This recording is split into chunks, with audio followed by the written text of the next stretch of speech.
messieurs, bienvenue dans ce nouveau numéro de 100% Challenge.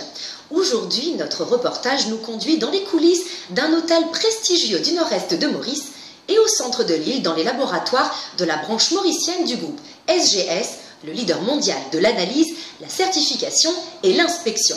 Avec les responsables et techniciens de cette entreprise, découvrez le programme de référence mondiale qui aide les professionnels du tourisme à viser l'excellence en matière de qualité et de sécurité de leurs prestations.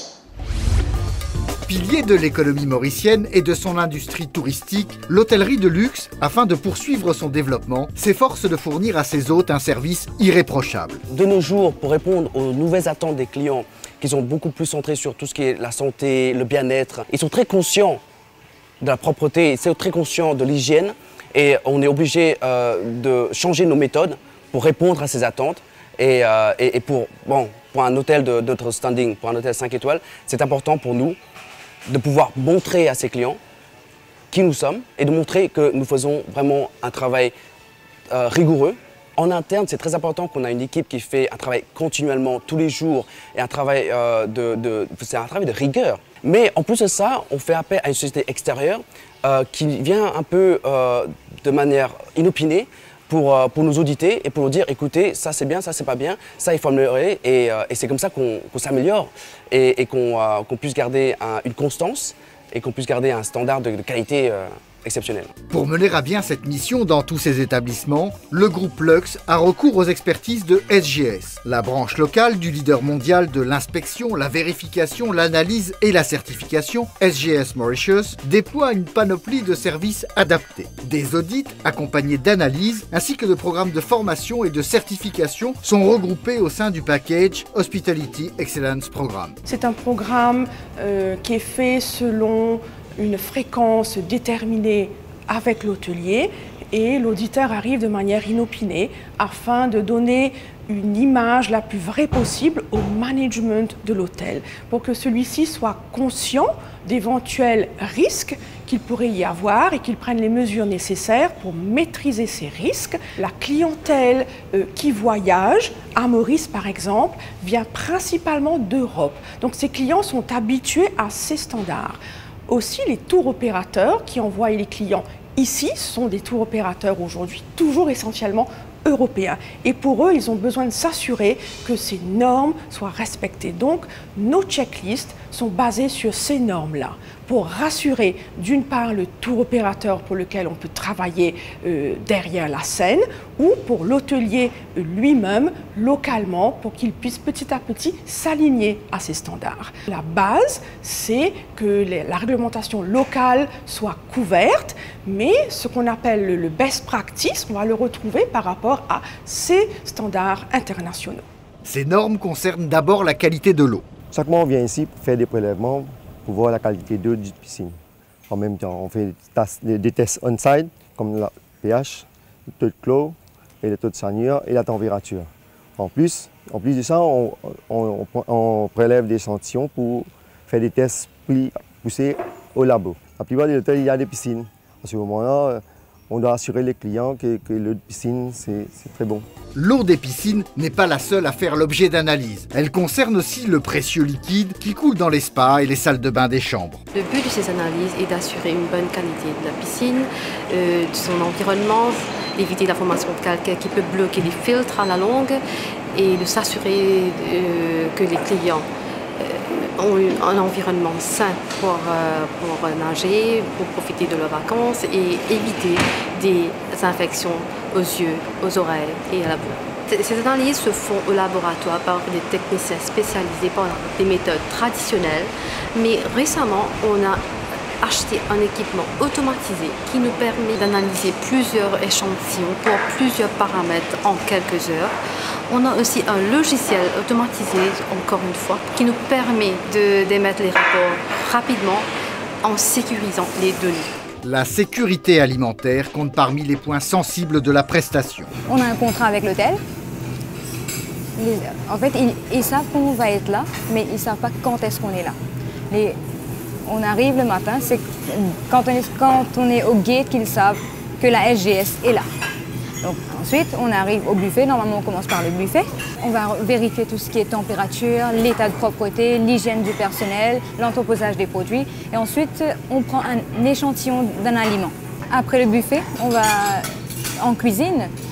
On va vérifier tout ce qui est température des frigos qui sont là, des congélateurs et des frigos. On va regarder les températures des produits dedans. Tout de suite après, on vérifie les fiches de température, s'ils en ont, pour vérifier s'il y a bien un enregistrement qui est fait. Et ensuite, on regarde si les produits dans les frigos sont bien couverts, bien étiquetés, bien entreposés, c'est-à-dire le cru, pas à côté des cuits. L'audit se poursuit par un contrôle d'hygiène personnelle, c'est-à-dire qu'on va prendre un prélèvement sur la main de quelqu'un avant et après lavage, et ensuite on va prendre un prélèvement sur la surface d'un équipement. Les audits inopinés permettent au top management d'avoir un état des lieux de ce qui se passe en cuisine réellement. L'audit se termine par un débrief qui se fait avec le chef, la personne qui accompagne l'auditeur et le top management. Lors de ce débrief, on passe en revue tous les points les plus importants qu'on a vus pendant l'audit.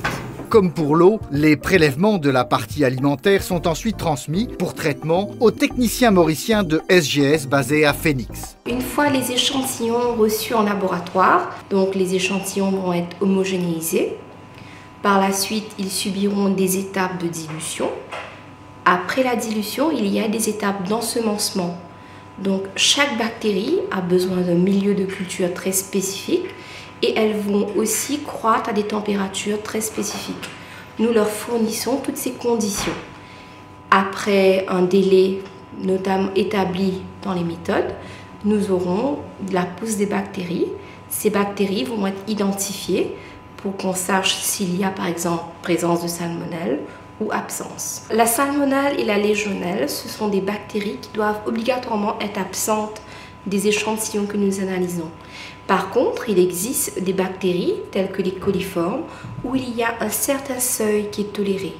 Ces bactéries servent d'indicateur. Et Marjorie, comment fait-on pour déceler la présence de ces petites bêtes? Et pour être certain qu'elles viennent bien des échantillons prélevés sur le terrain? Les bactéries vont croître sur un milieu coloré.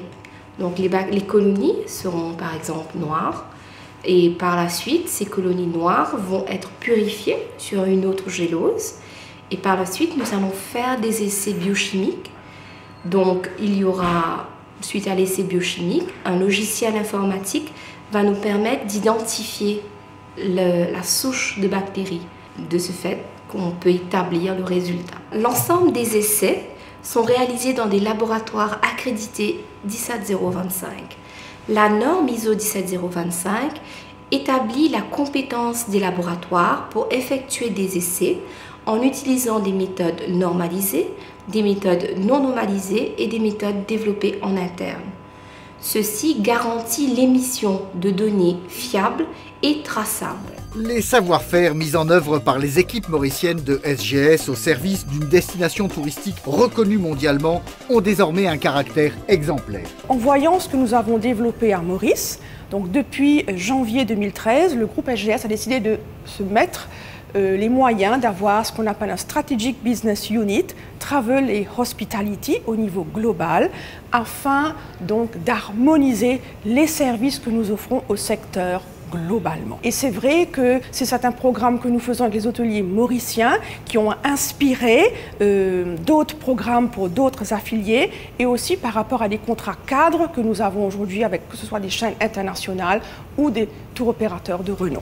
Ainsi, sur la base de l'expérience mauricienne, le géant mondial présent dans 140 pays avec 1650 bureaux et plus de 350 laboratoires élargit son offre de prestations et délivre de nouveaux services qui génèrent de la valeur pour les entreprises clientes. SGS, depuis 1878, est un facilitateur du commerce. Donc on accompagne les clients à se conformer. Alors c'était les premières conformités, c'était par rapport aux marchandises dans les ports, les quantités, peut-être la qualité aussi.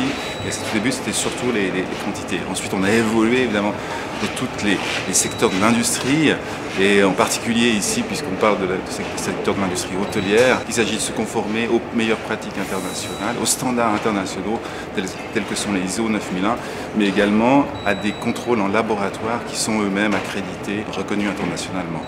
Peut-être il y a 20 ou 30 ans, la situation compétitive était très différente puisque Maurice était une destination de choix avec relativement peu de concurrents. Aujourd'hui, l'offre hôtelière internationale s'est accrue et aujourd'hui, il faut attirer les touristes. Il faut attirer les touristes avec des offres de qualité. Il faut attirer les touristes avec de la confiance et c'est pour établir ce pacte de confiance qui soit reconnu au niveau international, c'est-à-dire auprès des tour operators européens mais également américains ou asiatiques aujourd'hui. Ce sont des marchés émergents dans l'industrie hôtelière que nous agissons et nous offrons cette reconnaissance et ce pacte de confiance avec les touristes.